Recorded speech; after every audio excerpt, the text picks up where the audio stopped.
সর্বপ্রথমে তোমাদের সকলকেই আমার ইউটিউব চ্যানেল এমএসজেড গাইড পয়েন্টে স্বাগত। আমি একজন অ্যাসিস্ট্যান্ট ইঞ্জিনিয়ার হিসাবে ওয়েস্ট বেঙ্গল গভর্নমেন্ট এর ইরিগেশন অ্যান্ড ওয়াটার ওয়েস্ট ডিপার্টমেন্টে কর্মরত। আমার এই ভিডিওটা করার উদ্দেশ্যই হলো আমার ইউটিউব চ্যানেলটা আমি কেন ক্রিয়েট করছি সেই সম্পর্কে বলা। যারা বিশেষ করে যে সমস্ত ছাত্রছাত্রীরা সিভিল ইঞ্জিনিয়ারিং নিয়ে বিটেক অথবা ডিপ্লোমা পড়াশোনা করছো, আর যে সমস্ত ছাত্রছাত্রীরা অলরেডি পাস আউট হয়ে বিভিন্ন রকম গভর্নমেন্ট জব নিয়ে পড়াশোনা করছো, কিন্তু পড়াশোনাটা কোন উপায়ে কিভাবে কোন সাবজেক্ট ধরে করা উচিত সেইটা সম্পর্কে সুনির্দিষ্ট গাইডেন্স পাচ্ছ না, তাদের উদ্দেশ্যে আমি বলবো, তাদের উদ্দেশ্যেই আমি আমার ইউটিউব চ্যানেলটা আমি ক্রিয়েট করেছি।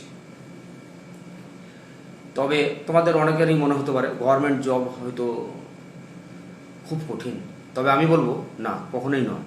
যদি একজন প্রপার গাইডেন্স পেয়ে যাও আর তার সঙ্গে নিজের মনোবল ও আত্মবিশ্বাসকে প্রচণ্ডভাবে বাড়িয়ে যদি হার্ডওয়ার্ক করতে থাকো, তাহলে আমার মনে হয় তোমাদের প্রত্যেকেই তোমাদের সাফল্য অর্জন করতে পারবে। গভর্নমেন্ট জব যে কঠিন নয় তারই যদি আমি আমার লাইফের একটা এক্সপিরিয়েন্স তুলে ধরি, তাহলে তোমরা সহজেই বুঝতে পারবে। যেমন আমি 2014 সালে পাস আউট করার পরে একটা প্রাইভেট কোম্পানিতে জব করি, কিন্তু মজার বিষয় হলো কি ওই জবটা নিয়ে আমি স্যাটিসফাই ছিলাম না। তাই সারাদিন 12 থেকে 14 ঘন্টা হাড়ভাঙা পরিশ্রম করার পরেও আমি 1 থেকে 2 ঘন্টা যতটা সময় পারতাম আর কি পুরোপুরি ইউটিলাইজ করার চেষ্টা করতাম, যাতে করে আমি আমার ওই জব থেকে বেরিয়ে আসতে পারি। সেই উদ্দেশ্যে হঠাৎ করে দেখি 2015 সালে একটা WBPSC জুনিয়র ইঞ্জিনিয়ার এবং অ্যাসিস্ট্যান্ট ইঞ্জিনিয়ার রিলেটেড একটা নোটিফিকেশন বের হয়।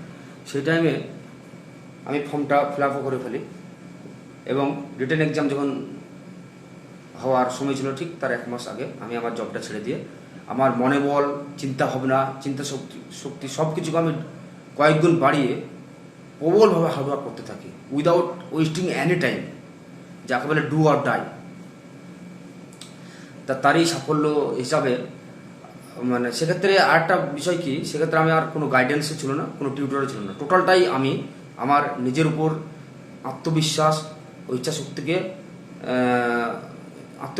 নিজের আত্মবিশ্বাসের কাজে লেগে আমি প্রিপারেশনটা নিয়েছিলাম। তারই ফলস্বরূপ আজ আমি অ্যাসিস্ট্যান্ট ইঞ্জিনিয়ার হিসেবে কর্মরত। তাই আমি তোমাদের সকলকেই বলবো, তোমাদের মধ্যে যারা ভাবছো তোমাদের সত্যি গভর্নমেন্ট জব করা উচিত, সর্বপ্রথমেই আমি বলবো তোমাদের যে গোল উদ্দেশ্য সেটাকে প্রথমে টার্গেটকে ফিক্স করো। সত্যি তোমরা কি আদৌ গভর্নমেন্ট জব করতে চাও? যদি তোমরা গভর্নমেন্ট জব মন থেকে চাও, তা আমি বলবো তোমরাও আমার মতোই তোমাদের চিন্তা শক্তি, ইচ্ছা শক্তি, মনোবল সব কিছুকে বাড়িয়ে আমার একটা প্রপার গাইডেন্সকে ফলো করে তোমরা হার্ডওয়ার্ক করতে থাকো, তাহলে তোমরাও একদিন তোমাদের সাফল্য অর্জন করতে পারবে। আর প্রপার গাইডেন্সের যে কথাটা বললাম, সেই প্রপার গাইডেন্স যাতে তোমরা পেতে পারো তার জন্যই আমার ইউটিউব চ্যানেলটা ক্রিয়েট করা। সেই উদ্দেশ্য নিয়েই আমি সিভিল ইঞ্জিনিয়ারিং রিলেটেড কিছু সাবজেক্ট থেকে কিছু মোটিভেটেড ও গাইডেন্স রিলেটেড ভিডিও আপলোড করবো আমার ইউটিউব চ্যানেলে। তোমরা যদি সেই ভিডিওগুলো ফলো করতে থাকো তাহলে সেখানে দেখতেই পাবে মানে কিভাবে প্রপার গাইডেন্স পেয়ে সবচেয়ে ইজিয়েস্ট ওয়ে হার্ডওয়ার্ক করে সাফল্য অর্জন করা যায়। আর আমার বিশ্বাস তোমরা সেটা পারবে। তাই আমি তোমাদের সকলকেই বলবো তোমরা আমার এই চ্যানেলটি সাবস্ক্রাইব করে রেখো, যাতে করে আমার আপলোডেড ভিডিও তোমরা দেখতে পারো। আর আমি আমার পরবর্তী ভিডিওতে গভর্নমেন্ট জব কি, তোমরা কোন কোন জবের জন্য এলিজিবল, আর সেই জব পেতে গেলে কিভাবে গাইডেন্স নিয়ে হার্ডওয়ার্ক করে তোমরা তোমাদের সাফল্য অর্জন করতে পারবে, সেই সম্পর্কে আমি আরও ডিটেলস বলবো। আজ এই পর্যন্তই। তোমরা সকলেই ভালো থেকো। Thank you.